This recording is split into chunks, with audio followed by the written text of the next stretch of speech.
오늘 본문 가운데 참 아들이라 그런 말씀이 나옵니다. 참 아들, 참 자녀라는 무슨 말이에요?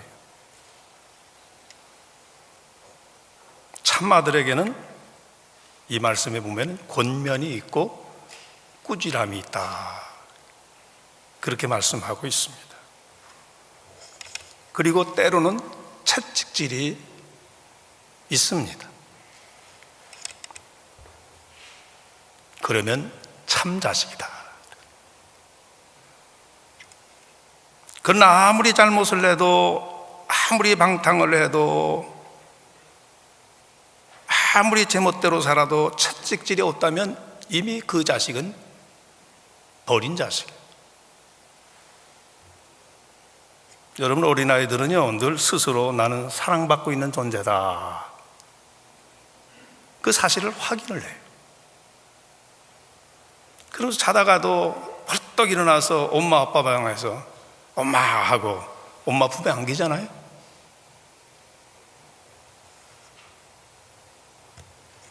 그 자기 존재를 확인하는 거예요. 정신없이 뛰어놀다가도 때로는 자신이 엄마 아빠의 사랑을 받고 있는 존재라는 것을 확인하려고 합니다. 내가 사랑받고 있다는 것을 확인하고 싶은 거예요.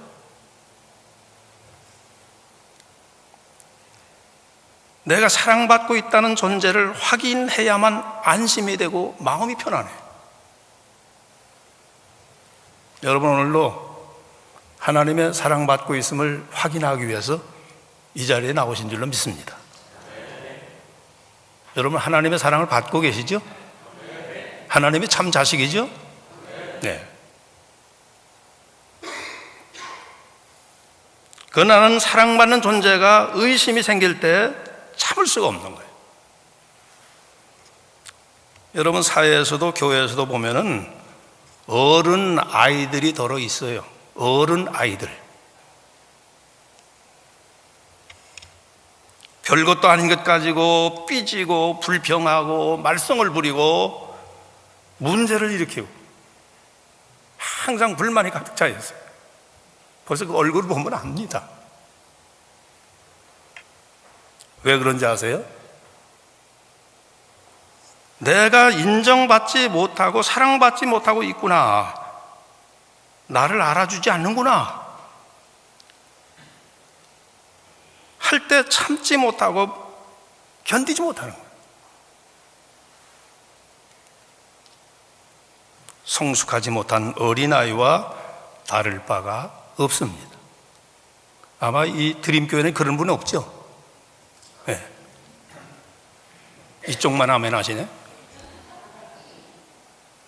드림교회는 그런 분 없죠? 네. 어린아이는 매우 단순해요. 언제나 흑백 논리에 머물러 있어요. 거기서 벗어나지 못해. 이거 아니면 저거예요.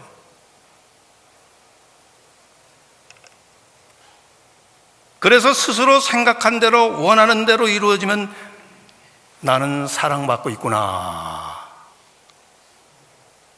자기 생각대로 이루어지면 나는 축복받았구나, 그렇게 생각을 합니다. 자기 생각대로 이루어지지 않으면 나는 미움받고 있구나, 나는 하나님으로부터 저주받았구나, 꾸지람을 받고 매를 맞으면 나는 필요 없는 존재구나, 그렇게 생각을 해요.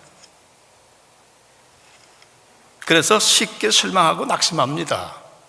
그런 분들이 쉽게 실망해요. 쉽게 넘어집니다. 받은 것은 사랑이요, 빼앗기는 것은 미움이라고 생각을 해요. 그래서 무엇이 좀 잘 되면 감사합니다. 그때 감사한금 드리죠. 감사한금은 여러분 언제 드리는 걸 줄 아세요? 잘 될 때 드리시는 거예요. 오히려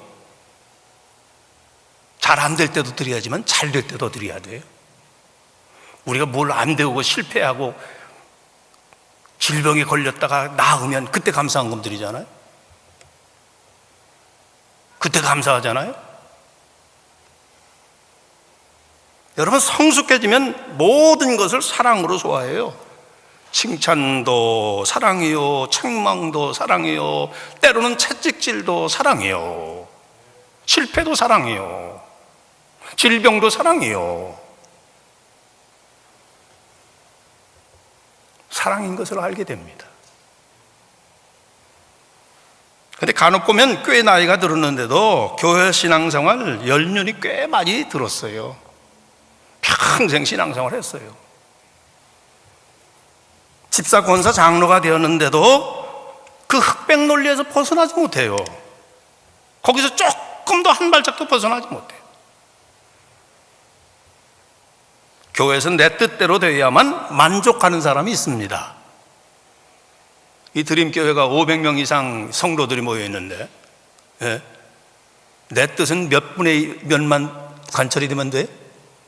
예? 500분의 1만 되면 돼요. 예.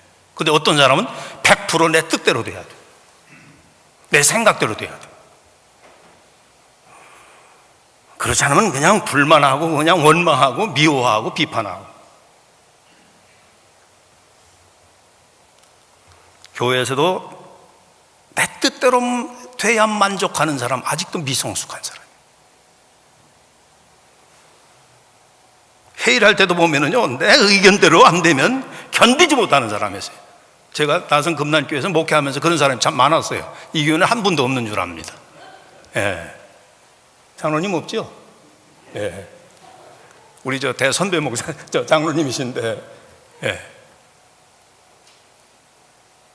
참, 그런 사람 참 힘들어요. 자기는 500분의 1인데, 예. 자기 뜻이 100% 돼야 돼. 유치원 신앙이지요. 유치원에 가보면 항상 시끌벅적을 해, 그냥. 왜 그런 줄 아세요? 유치한 애들만 모였기 때문에 시끄러운 거예요.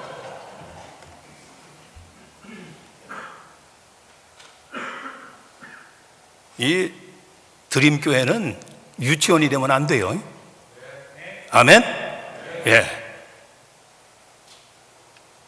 사도 바울은 그 어려운 고난의 삶을 살아가면서도 항상 주님의 뜻이 이루어짐을 감사했어요. 당신의 뜻이 이루어짐을 감사합니다. 당신의 뜻대로 살 수 있음을 감사합니다. 당신의 뜻대로 드려짐을 감사합니다. 이게 성숙한 신앙이에요. 오늘 본문 중에 하나님과 우리 사이의 관계를 부모와 자녀에 대한 그런 관계로, 그런 사랑이 어떠해야 되는지 단계적으로 한 단계 한 단계 우리에게 말씀해 주고 있어요. 첫째로 부모는 자식에게 12장 5절에 보면은 또 아들들에게 권하는 것 같이. 누구에게 권하는 것 같이요? 아들들에게 권하는 것 같이. 내 아들에게, 딸에게 권하는 것 같이. 그런 말이 있다, 이거예요. 그런 권함이 있다, 권하는 것이 있다는 거예요. 여기 권한다는 말은 본래의 뜻은 뭐냐면 위로한다, 달랜다, 그런 뜻이에요. 잘 설득한다.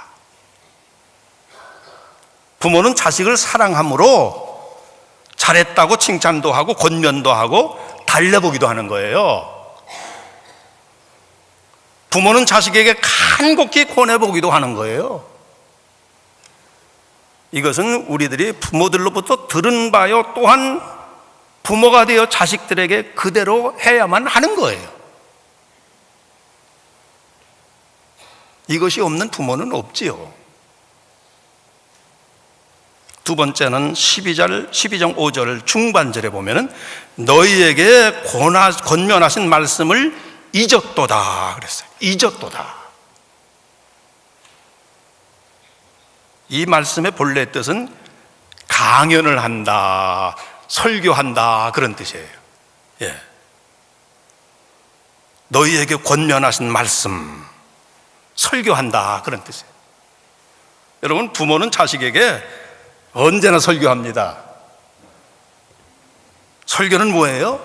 하나님의 말씀이죠. 하나님의 말씀이죠. 자식을 향한 부모의 말씀은 모두가 하나님의 말씀과 같은 거예요. 저도 저희 아버님이 목사이기 때문에요, 우리 자녀들을 앉혀놓고 얼마나 설교를 많이 하시는 줄 몰라. 그때마다 속으로 그랬어요. 또 설교하시네, 또 설교하시네. 그 얘기가 뭐예요? 또 잔소리 하시네, 또 잔소리 하시네. 지금 가만히 이게 다 자라서 지금 이제 목회하고 목회에서 은퇴하고 보니까 그게 정말 설교였어요. 그게 말씀이었어요. 그걸 그때는 깨닫지 못했어. 그 표정 하나하나, 그 모든 삶의 하나하나에 제게 주시는 말씀이었어요. 설교였어요.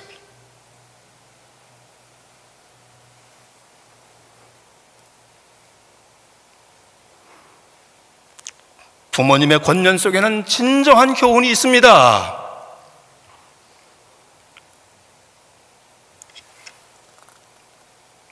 가끔 자녀들이 웬 설교가 그리 기냐고 불평하고 아예 듣지를 않아요. 그러나 그 말씀 속에 자신을 향한 부모님의 애틋한 사랑과 교훈이 있음을 기억해야 합니다. 세 번째로 5절 하반절에 보면은 그에게 꾸지람을 받을 때, 꾸지람이라고 했어요. 꾸지람. 네. 이 말씀은 특별한 뜻이 있습니다. 단순한 꾸짖는 것이 아니에요. 음성을 높여서 강하게 꾸짖는다, 그런 말씀. 한 단계 더 올라갔죠. 더 이상 설교만으로는 안 돼. 이제는 꾸짖을 수밖에 없어요. 그래서 안 된다, 너 이제는 하지 말아라, 앉아라, 서라, 명령할 수밖에 없어. 이제는 타협과 설교가 자녀들에게 통하지 않기 때문에. 네 번째 12장 6절에 그 사랑하는 자에게는 징계하시고 뭐 한다고요? 징계하신다고 그랬어요. 징계하신다. 채찍질이에요. 채찍질. 징계란 말은 채찍질 한다는 거예요. 부모의 입장에서는 자식이 잘못된 길로 가는 것을 보고 가만히 있을 수가 없어요. 잘못된 그 길을 막기 위해서 벌을 내리시는 거예요. 강제로 가지 못하도록 제지하는 거예요. 이 채찍질 속에, 이 강압 속에 하나님의 말씀이 있는 거예요. 하나님의 사랑이 있는 거예요. 아멘. 부모의 강한 의지가 채찍당하는 그 아픔 속에 있는 거예요. 이 말씀을 들을 줄 아는 자녀가 참 자녀라. 여러분, 이 채찍질을 죽으라고, 없어지라고, 망하라고 하는 채찍질이 아니죠.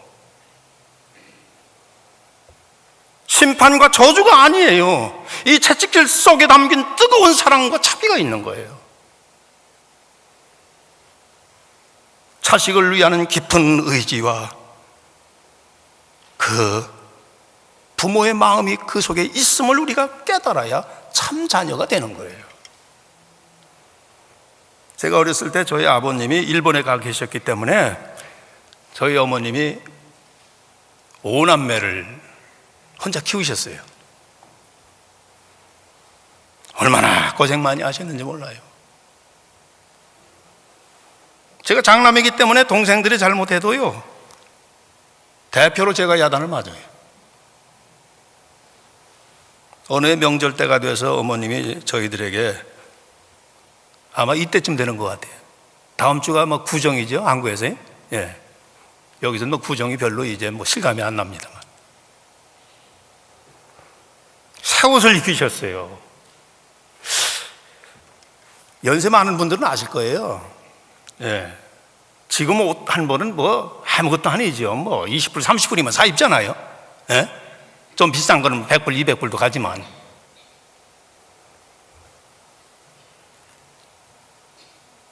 옷 한 벌 입히려면 얼마나 힘든지 몰라요. 천을 사다가 까만 물을 들여가지고, 그땐 까만 바지였어요.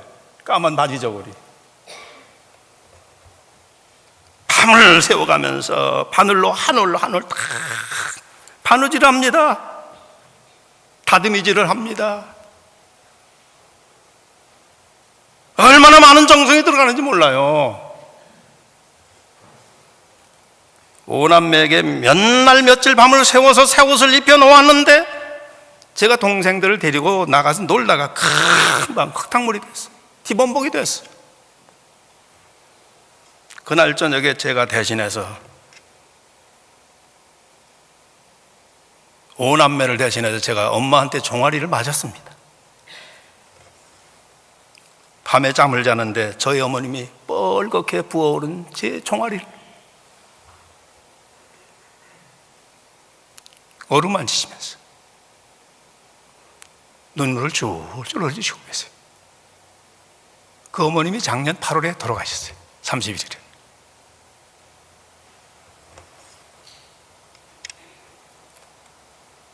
이것이 어머님이에요. 이렇게 징계 속에는요, 크고 깊은 사랑이 있음을 알아야 돼요. 이때 제가 터득한 게 있습니다. 제가 터득한 걸 여러분에게만 알려드릴게요. 제가 한 번도 말한 적이 없어요. 매를 맞을 때는요, 때리는 분 앞에 그냥 바짝 뭘 끌어안고 같이 붙어야 돼요. 그 가슴이 그냥 바짝 달라붙어야 돼. 그러면 때려도요, 이게 아프지를 않아. 그러나 그 때리는 분을 그냥 피해서 도망가다가 그 해초리 있잖아요, 종아리. 그 끝으로 한번 맞아보세요. 맞아보면 아실 거야, 이게 얼마나 아픈지. 이야, 정말 아파요. 끝으로 맞으면.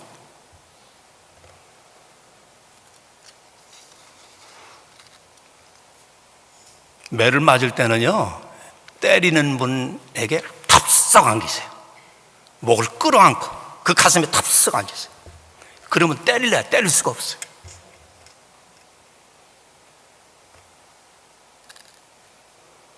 그리고 더 현명한 것은요, 어머님, 제가 잘못했습니다. 다시는 안 그러겠습니다. 다시는 안 그럴게요. 빨리 항복하는 거예요. 예? 빨리 항복하는 거예요. 이 세상의 모든 일들은 다 우연이 없습니다. 이 사람과 연관이 되고 저 사람과 관계가 되고 이 사건 저 사건 하나하나가 다 깊은 의미가 담겨 있습니다. 이것은 사람과의 관계만이 아니에요. 하나님과의 관계도 똑같아요. 하나님의 섭리, 하나님의 경륜, 하나님의 뜻 안에서 이 모든 일들이 다 이루어진다는 거예요. 사람이 나고 죽고 성공하고 실패하고 이 모든 일들이 우연이 아니에요. 성경에서는 하나님의 섭리라 말씀하고 있어요. 아멘. 하나님의 인도하심이에요. 하나님의 뜻하심이에요.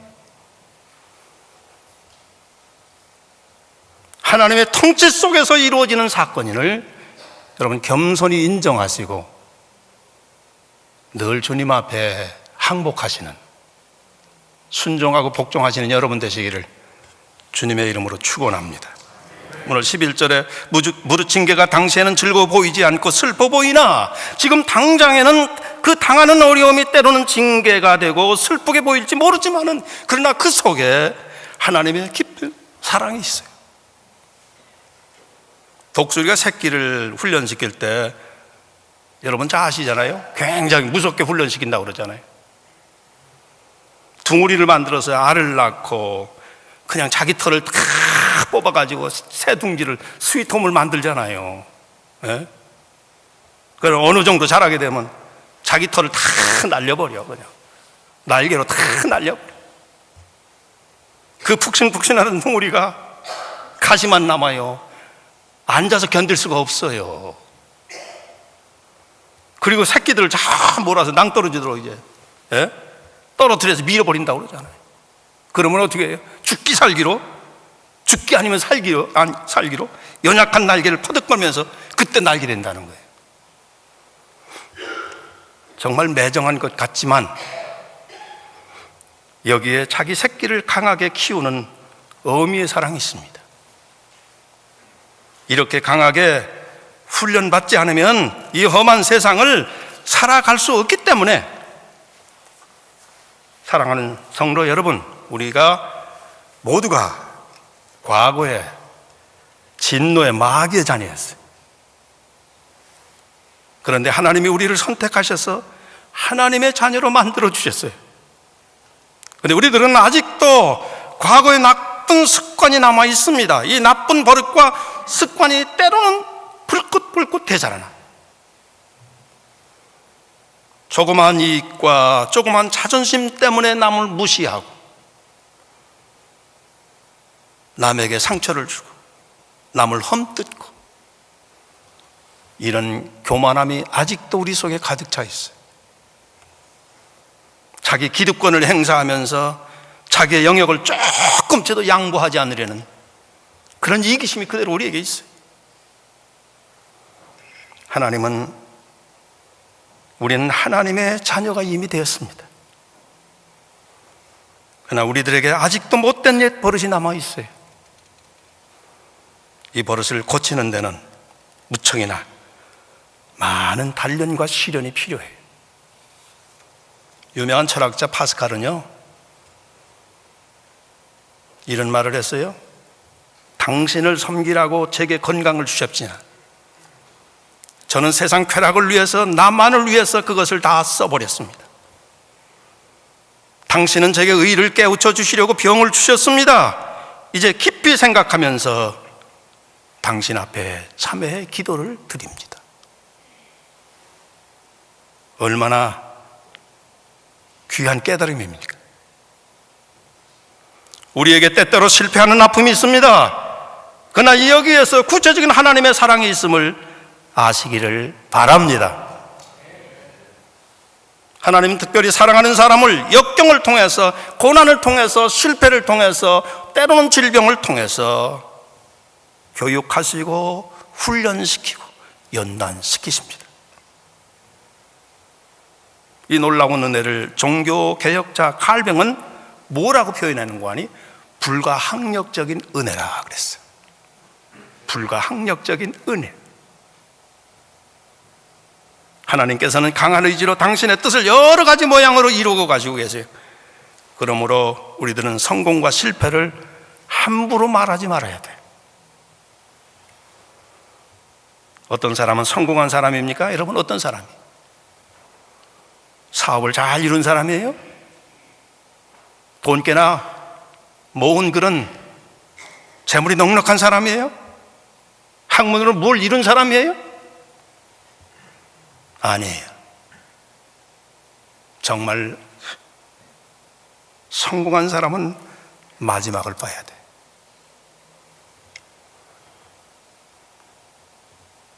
많은 하나님의 경륜 속에서, 시련 속에서 자기 자신을 깨닫고 하나님의 경륜을, 그 사랑을 깨달은 사람, 그래서 마지막에 하나님 감사합니다, 하나님의 은혜로 살았습니다. 성공한 사람. 마지막 숨지는 순간에 참 감사합니다, 하나님의 은혜가 넘칩니다, 이렇게 고백하는 사람. 이런 분이 여러분이 될 수 있기를 주님의 이름으로 축원합니다. 내가 그릇된 길로 갈 때 하나님으로부터 채찍을 받으며 내가 하나님의 아들임으로 이런 어려움을 주시는구나, 불가항력적인 은혜를 내게 베풀어 주시는구나 깨닫는 사람이 행복한 사람. 우리들에게 가장 큰 축복이 뭔지 아세요? 하나님이 나와 함께 하십니다. 따라서 합시다. 하나님이 나와 함께 하십니다. 이런 축복을 받으시기를 바랍니다. 영국의 시인 존 밀턴이 40세가 돼서 실명이 됐어요. 거기다가 그렇게 사랑하던 자기 아내와도 사별을 했습니다. 이렇게 비참한 중에 있을 때 존 밀턴이 이렇게 고백을 했습니다. 오 주님, 이러한 고통을 통해 제 영혼이 수그러짐은 저를 창조하신 하나님을 섬기게 함이니까. 이제 이 고난이 제게 필요함을 이제 깨달았습니다. 오늘 하나님 앞에 제 모든 것을 드립니다. 오늘 우리 성가대 참 좋은 성가들 들었습니다. 그리고 아까 헌금 봉헌 시간에 우리 중창, 삼중창을 해주셨는데 제가 들은 삼중창 중에서 제일 많은 은혜 받은 것 같아요. 특별히 우리 유 장로님이 계셔서 더 은혜가 된 것 같아요. 예. 유교 사변 위에 처음이에요.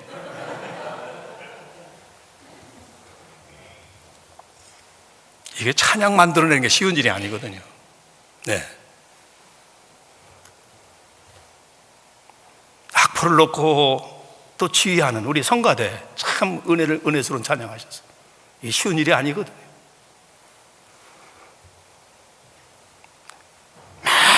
많은 연습과 훈련을 통해서 반주자와 지휘자와 성가대원들이 하나가 될 때, 혼연일체가 될 때 아름다운 은혜의 찬양을 만들 수 있는 거예요. 그냥 주어지는 게 아니에요. 입이 벌린다고 주어지는 게 아니거든요.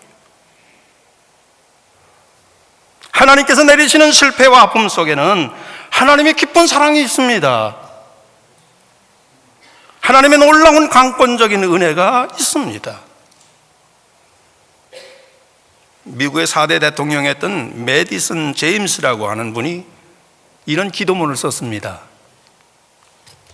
하나님, 저는 저의 가시에 대해 결코 감사하지 못했습니다. 저는 장미꽃에 대해서는 수만 번 감사하면서 주님이 제게 주어주신 십자가에 대해 한 번도 감사할 줄 몰랐습니다.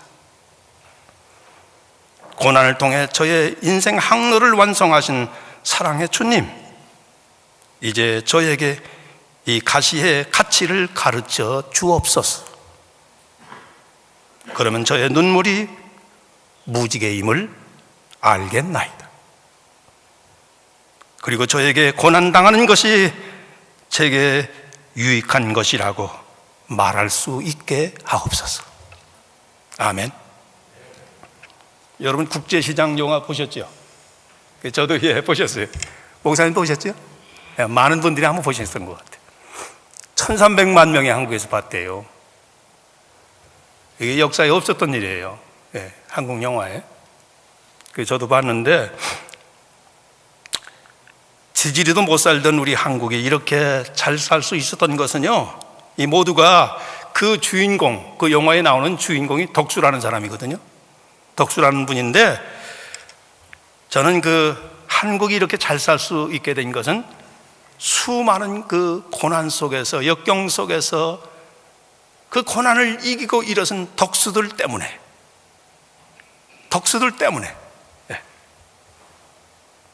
오늘 한국이 되었다 저는 생각을 합니다. 1960년대 중반에 가서야 한국의 보릿고개를 겨우 넘길 수 있었잖아요. 먹는 것 때문에 얼마나 고통당했습니까, 우리가. 얼마나 배고프고 시달리고요. 얼마나 헐벗고 굶주렸습니까. 우리나라가 발전한 것은, 오늘이 있게 된 것은 정말 기적이에요. 이 기적이 수많은 아버지 덕수들의 피와 땀과 눈물로 맺어진 거예요. 그래서 이 영화의 영어 제목도 나의 아버지에게 바치는 송가예요. 나의 아버지에게 바치는 송가예요. 국제시장이 아니에요. 영화 마지막 장면에 덕수는 끝내 만나지 못한 아버지의 사진을 들여다보면서 이 고생을 자기 자식 때가 아니라 자기가 한 것이 정말 다행입니다. 내가 한 것이 정말 다행입니다. 이렇게 고백해요. 내 자식 때가 아니라. 그리고 이만하면 아버지 잘 살았지? 내가 정말 진짜로 힘들었거든요. 이렇게 마지막에 고백을 합니다. 이 말을 들으면서 대한민국의 역사는 참으로 힘들고 힘든 역사였다. 피눈물 나는 그런 역사였다. 새삼 저도 다시 깨닫게 됐습니다. 2015년 금년에도 힘들고 어려운 일들이 수없이 닥쳐올 겁니다. 한 번도 살아보지 못한, 경험하지 못한 날들을, 사건들을 여러분 만나게 될 거예요.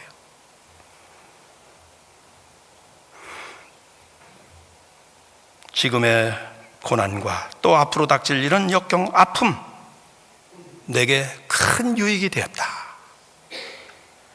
큰 축복이 되었다. 고백할 수 있기를 주님의 이름으로 축원합니다. 우리 예수 믿는 사람들의 특권은요, 우리의 실패와 역경, 질병, 환난 이것들을 통해서 오히려 하나님께 더 가까이 임마누엘 대신 그분을 만날 수 있다는 더 큰 축복이 있음을 여러분 믿고 살아가는 거예요. 아브라함이 모리아산으로 이삭을 데리고 이제 하나님 앞에 드리려고 이제 데리고 가다가 이삭이 이렇게 묻잖아요. 아버지, 하나님 앞에 드릴 번제물이 어디 있어? 아버지, 번제물이 어디 있습니까? 이삭이 물을 때 아브라함이 뭐라고 대답합니까? 하나님이 준비하셨다 말하면서 제물은 바로 너다, 내가 제물이다 이렇게 말하지 못했어요. 네가 드려질 제물이야, 네가 희생 제물이야 이렇게 말하지 못했어. 이삭이 도망갈까 봐, 하나님 앞에 드리지 못할까 봐. 모리아산에 도착해서야 아브라함이 이삭에게 제물이 바로 너다, 하나님 앞에 드려질 제물이 바로 너다 말해 주었어요. 성도 여러분, 금년에도요, 모리아 산까지 올라가는 여러분, 끝까지 올라가는 여러분, 어떤 일을 당해도 어떤 시험을 만나도 끝까지 이기시는, 견디시는, 그리고 하나님께 귀하게 금년에도 드려지고 쓰임받는, 축복받는 여러분 되시기를 주님의 이름으로 축원합니다. 축원합니다. 기도하겠습니다.